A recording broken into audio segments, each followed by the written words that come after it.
Boa noite, irmãos.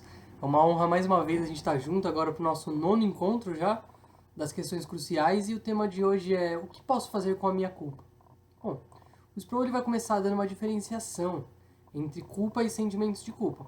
Ele vai definir culpa da seguinte forma: culpa é aquilo em que uma pessoa incorre quando transgride a lei. Então ele vai colocar realmente a culpa como uma coisa objetiva. Então não é uma coisa subjetiva. Não é uma coisa que, não, eu posso achar que eu não tenho culpa, então eu não tenho culpa. Não. Não é dessa forma que funciona. E ele vai demonstrar que a Bíblia realmente ela fala pra gente que todo mundo sabe que de alguma forma é culpado. O capítulo 1 de Romanos vai falar isso pra gente.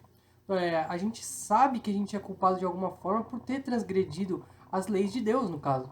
Por mais que a gente que uma pessoa não conheça, é, não conheça especificamente esse Deus, não conheça a revelação especial de Deus, que é o que a gente chama a palavra, né, as escrituras, ela sabe que ela tem culpa, ela sabe que ela é errada de alguma forma. E bom, verdadeiramente uma pessoa ela pode discordar de uma determinada lei.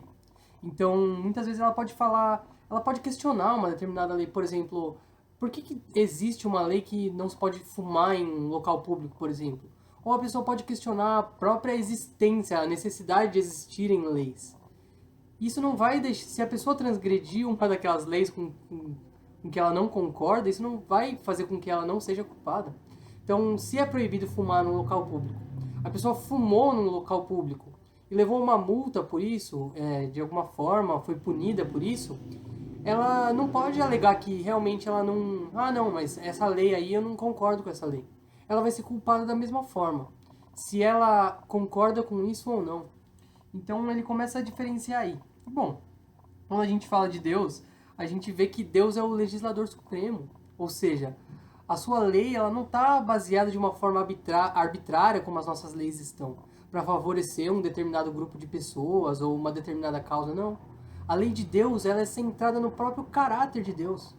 Ou seja, Deus é santo, então não tem como a lei dele ser arbitrária, não tem como a lei dele ter feita para favorecer um determinado grupo. Isso não existe. Pelo contrário, ele é o legislador supremo, então ele sabe o que é correto e o que não é aos olhos dele, porque isso está centrado no próprio Deus.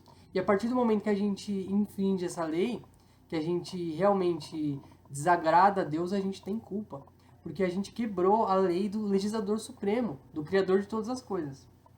Bom, a gente vai ver por que culpa é diferente do sentimento de culpa. E aí a gente tem algumas modalidades, né? Como o Sproul ele sempre apresenta pra gente exemplos práticos disso. Então, bom, o que seria uma culpa sem sentimento de culpa? Seria, por exemplo, uma pessoa que ela estaciona num local proibido e ela já está muito acostumada a estacionar nesse local proibido. Então ela sempre para lá e quando vem a multa para ela, antigamente, né, aquele papel no retrovisor, né, aquela pessoa simplesmente amassa aquela multa e vai embora. Ela não acredita que aquilo vá trazer alguma culpa para ela, vá gerar alguma coisa de ruim, porque realmente a consciência dela está cauterizada. Não é que ela não conhece a lei que é proibido estacionar naquele local. Pelo contrário, ela conhece, mas da mesma forma ela simplesmente não liga para isso. E isso seria uma culpa sem sentimento de culpa. Da mesma forma, a gente consegue ver que pessoas têm sentimento de culpa sem terem culpa. Um exemplo disso, por exemplo, é assistir TV em algumas denominações. Então, certa denominação vai falar que é pecado se uma pessoa que participa do corpo de Cristo, que é do povo de Deus, assistir televisão. Irmãos, não é errado assistir televisão de forma nenhuma. Mas aquilo pode gerar um sentimento de culpa naquela pessoa a fazer isso e quando realmente aquilo não é um pecado por si só. Mas da mesma forma a gente deve observar o outro lado da moeda nessa situação. Por exemplo, o Sproul dá o exemplo do ping-pong. Ele falou que um amigo dele gostava muito do tênis de mesa, né, do ping-pong. E não tem nada de pecaminoso no ping-pong, é um esporte que é muito tranquilo, não tem nenhum tipo de contato. Mas essa pessoa, esse homem, ao ser apaixonado por esse ping-pong, fez com que ele negligenciasse o trabalho dele, negligenciasse as responsabilidades dele como pai, como marido. E isso se tornou um pecado, porque se tornou um vício, se tornou uma pedra de tropeço ali para a vida dele. Então, o pecado não estava no ping-pong em si, na atividade, mas estava por trás do que aquela atividade representava para aquela pessoa. Então, a partir do momento que ela se tornou um vício e que ela interferiu nas demais responsabilidades daquela pessoa, no relacionamento daquela pessoa com Deus, isso já passa a ser pecado. Da mesma forma a TV. Então é muito engraçado isso, a gente vai falar um pouquinho mais sobre isso agora nesse próximo tópico, né? No segundo capítulo ele vai colocar as maneiras que a gente usa para se livrar da nossa culpa, né? E a primeira maneira que a gente pode ver é negar, realmente a negação. Então a gente pode negar que se a gente é culpado por alguma coisa, se a gente sente culpa por alguma coisa, a gente pode começar a negar. O primeiro estágio talvez seja esse, negar que aquela coisa é pecado ou às vezes negar a existência de Deus. Não é o nosso caso, né, como corpo de Cristo, mas a pessoa pode realmente negar a existência de Deus e falar, não, eu não tenho culpa, essa culpa não é verdadeira porque Deus nem existe. Então por que eu vou ficar me sentindo culpado, sendo que o Deus, esse Criador que vocês falam, não existe? Então a pessoa passa a negar que aquilo é pecado, passa a negar a existência de Deus, e essa é uma situação muito comum. E o segundo formato é a gente racionalizar o nosso comportamento. O que seria isso? Bom, em outras palavras, seria a gente se justificar por aquilo que a gente fez. Então, uma pessoa foi lá e fez uma coisa errada, e aí ela vai começar a pensar, não, mas eu fiz isso porque eu tive razões para fazer isso. Então, a minha justificativa para isso é boa, porque o que aconteceu? Na verdade, eu fiz isso, mas antes aconteceu tal e tal coisa, então isso faz com que não seja errado. E, bom, irmãos, realmente, se aquela pessoa é muito boa de retórica, de argumentação, a pessoa às vezes é até um advogado, né, muito bom em argumentação, e realmente, diante de um tribunal, de uma corte, ou diante das pessoas, dos pais, dos amigos, ela pode conseguir argumentos muito bons e ela pode se livrar daquela situação que fez ela ter a culpa, daquela transgressão que ela fez. Mas, irmãos, perante Deus, isso não funciona. A gente pode ser, talvez, ter a melhor retórica do mundo, ser a pessoa mais inteligente, a melhor fala do mundo, a melhor argumentação, mas isso diante de Deus não funciona. Lembrando mais uma vez, Deus é o legislador supremo, então isso não vai funcionar diante dele. Então a gente pode sim enganar pessoas e a gente pode convencê-las de que nosso pecado pode ser justificado, mas perante Deus não é assim que funciona. E aí a gente pode ver uma terceira reação, né? A gente pode contar com um pagamento ou indulgência. O que seria isso? Seria uma penitência.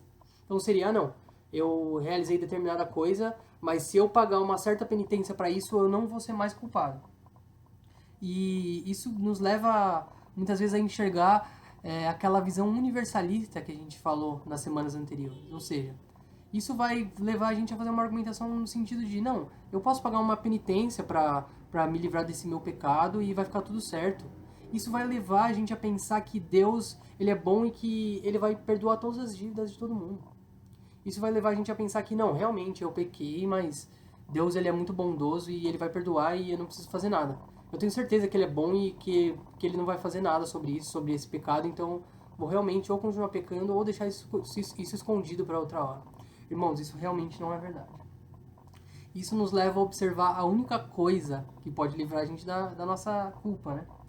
E aqui a gente vai ler o versículo da primeira carta de João, versículo 9, que fala o seguinte: Mas, se confessarmos os nossos pecados, ele é fiel e justo para perdoar nossos pecados e nos purificar de toda injustiça.